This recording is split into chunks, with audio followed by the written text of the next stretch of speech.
Hi hello नमस्ते. मी सुजाता माझ्या नवीन ब्लॉगमध्ये तुमचं स्वागत करते. आणि आज आहे बघा संकष्ट चतुर्थी. संकष्ट चतुर्थीच्या सगळ्यांना माझ्याकडून खूप खूप शुभेच्छा. आणि माझ्या घरात पण बाप्पा असते वर्षभर. नवसाचा बाप्पा आहे. सासूबाईंनी नवस केलं ते मिस्टरांच्यासाठी, तेव्हापासूनचा बाप्पा माझ्या घरी असतो वर्षभर. ह्याच्यात आपल्या गणपतीच्या वेळेस म्हणजे सप्टेंबरमध्ये जी मूर्ती बसते ती पुढच्या सप्टेंबरमध्ये मी अनंत चतुर्दशी दिवशीच विसर्जन करतात ती बाप्पाची मूर्ती. वर्षभर पूजा असते आमच्या घरी त्याची. मी दाखवते तुम्हाला माझ्या घरातला बाप्पा कसा आहे ते. खूप छान आणि सुंदर आहे मूर्ती माझ्या घरातली. बघा, तुम्हाला खूप आवडेल सगळ्यांना. आणि मला कमेंटमध्ये नक्की सांगा माझ्या घरातला बाप्पा कसा आहे.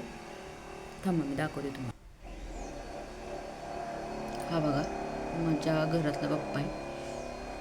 यावर्षी थोडीशी छोटी आणली आहे मूर्ती, नाहीतर 5 फूट असते, 3.5 फूट असेल यावेळेस काहीतरी. 5 फुटापर्यंत असते घरातली आमच्या बाप्पाची मूर्ती. आणि मी बाप्पाला जाईचा हार खूप फुलं होती त्यामुळे बनवून घातला. खूप सुंदर आहे मूर्ती. आणखीन एकदा माझ्याकडून सगळ्यांना संकष्ट चतुर्थीच्या खूप खूप शुभेच्छा. गणपती बाप्पा मोरया.